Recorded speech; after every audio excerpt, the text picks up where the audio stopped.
King অকলে বিফেবে আছে আমাক মানে ইয়াত কিং বনাবৰ কাৰণে কিংমেকাৰ কোনো মানে প্ৰয়োজন নাই বিফেবে অকলে কিং হিচাপে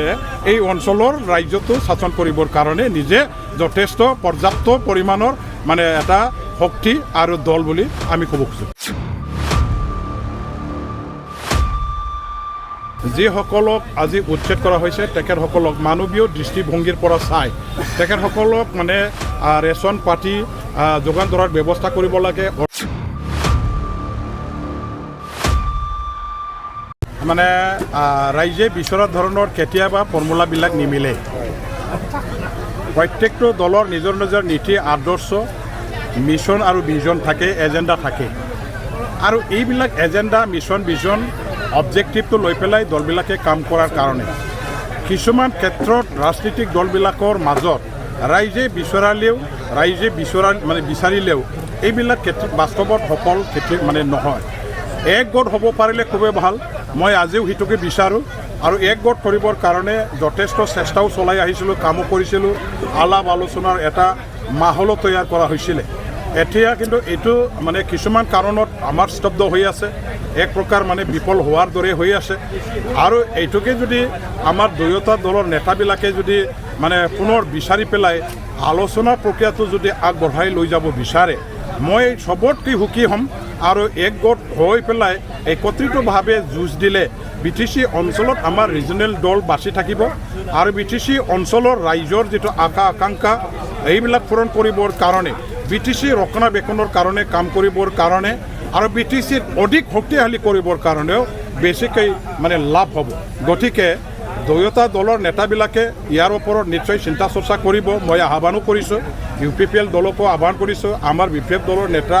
তেখেতকো মই আহ্বান কৰিছোঁ যে এই মুহূৰ্তত যদি এতিয়া পুনৰ বিচাৰ কৰি পেলাই এক গোট হৈ যুঁজ দিবৰ কাৰণে যদি চিন্তা চৰ্চা পুনৰ ল'ব পৰা যায় তেতিয়া সেইটো ৰাইজে সবতকৈ মানে ভাল পোৱা এটা মানে আমাৰ কাম হ'ব বুলি মই ভাবোঁ আৰু দলীয় কৰ্মী নেতাসকলে চবেই ভাল পাব BTCৰো ভাল হ'ব চবৰ কাৰণে ভাল হ'ব এইবাৰ BTCখন বিজেপিয়ে দখল কৰাৰ সম্ভাৱনা আছে নেকি বিজেপি দলে ইমান সহজ নহয় যে BTCখন দখল কৰাটো কাৰণ BTC বাকী ৰাইজে জানে যে ৰিজনেল নেশ্যনেল পাৰ্টিবিলাকৰ হাতত BTC যদি গুচি যায় তেতিয়া কি যে মানে দুৰ্দশা আহিব কেনেকুৱা ধৰণৰ যে মানে কি কয় বিপদ বা অসুবিধা বা সমস্যাবিলাক সৃষ্টি হ'ব সেইটো BTC বাকী ৰাইজে জানে আৰু BTC অঞ্চলৰ জনগাঁথনি যিটো আছে ইয়াত হিন্দু মুছলমান বড়ো অনাবড়ো যিবিলাক আমি জাতি জনগোষ্ঠীৰ যিবিলাক মানে আমি জনগাঁথনি সেইটো যদি চাওঁ তেনেহ'লে আপুনি স্পষ্টভাৱে বুজি পাব যে ইয়াত বিজেপিয়ে অকলে চৰকাৰ গঠন কৰিব পৰা ধৰণৰ তেখেতসকলে বিচৰা ধৰণৰ মানে MCLA জিকাই অনাটো ইমান সহজ নহয়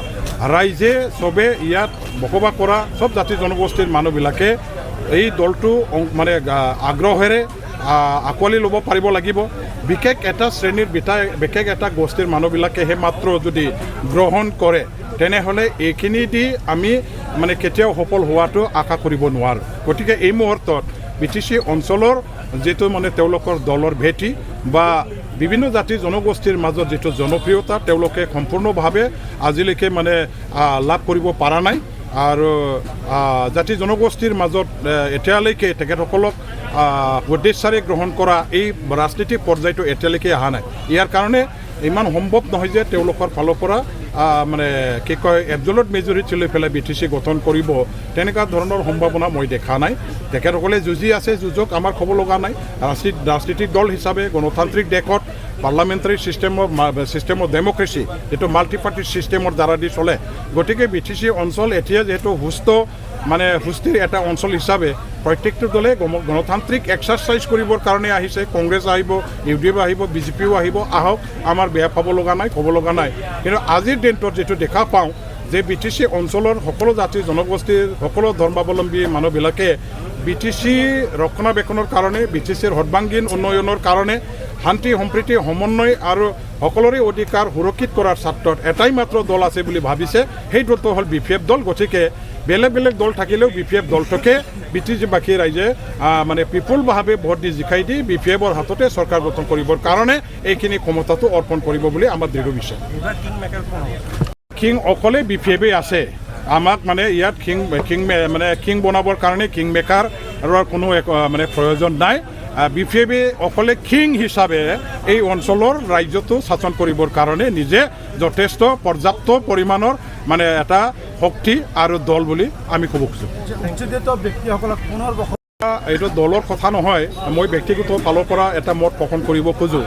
যিসকলক আজি উচ্ছেদ কৰা হৈছে তেখেতসকলক মানৱীয় দৃষ্টিভংগীৰ পৰা চাই তেখেতসকলক মানে ৰেচন পাতি যোগান ধৰাৰ ব্যৱস্থা কৰিব লাগে। অল্টাৰনেটিভ তেখেতসকলক থাকিবৰ কাৰণে মানে জেগা ঠাই বিচাৰি পেলাই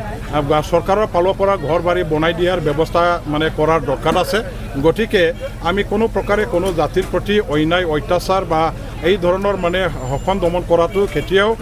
ভাৰত ৰাষ্ট্ৰখনত মানে এইটো হোৱাটো কেতিয়াও আমি ছাপোৰ্ট কৰিব নোৱাৰোঁ। গতিকে উচ্ছেদিত ৰাইজ এইসকল আমাৰ বৈধ নাগৰিক হয় না নহয়, ইয়াৰ মানে চিনাক্তকৰণৰ প্ৰক্ৰিয়া নিশ্চয় পিছলৈও চলিব আৰু কোনে ক'ৰ পৰা আহিছে নাহিছে ইয়াৰ ওপৰতো চিনাক্তকৰণৰ প্ৰক্ৰিয়া নিশ্চয় চলিব। এই হিচাপে পুনৰ সংস্থাপনৰ ব্যৱস্থা মানে নিশ্চয় সময়ত ইয়াৰো প্ৰক্ৰিয়া আৰম্ভ কৰিব। কিন্তু ইয়াৰ আগতে আপাতত যিবিলাকে গৃহহাৰা হৈ গ'ল, মানে যিসকলৰ মাটি বাৰী ঘৰ বাৰী নাই, থাকিবলৈ খাবলৈ একো নাই, তেখেতসকলক খাবৰ কাৰণে মানে খাদ্য সামগ্ৰী যোগান ধৰক আৰু আপাতত টেম্পৰাৰী এটা ৰিলিফ কেম্প ব্যৱস্থা ইয়াৰ কাৰণে কৰাৰ ব্যৱস্থা কৰিব লাগিব আৰু অল্টাৰনেটিভ লেণ্ড দিয়াৰ ব্যৱস্থা মাটি বাৰী যোগান ধৰাৰ ব্যৱস্থা চৰকাৰৰ ফালৰ পৰা বিচাৰ বিবেচনা কৰাটো মই বিচাৰোঁ। মই ইয়াৰ কাৰণে চৰকাৰৰ প্ৰতি আহ্বান জনাইছোঁ।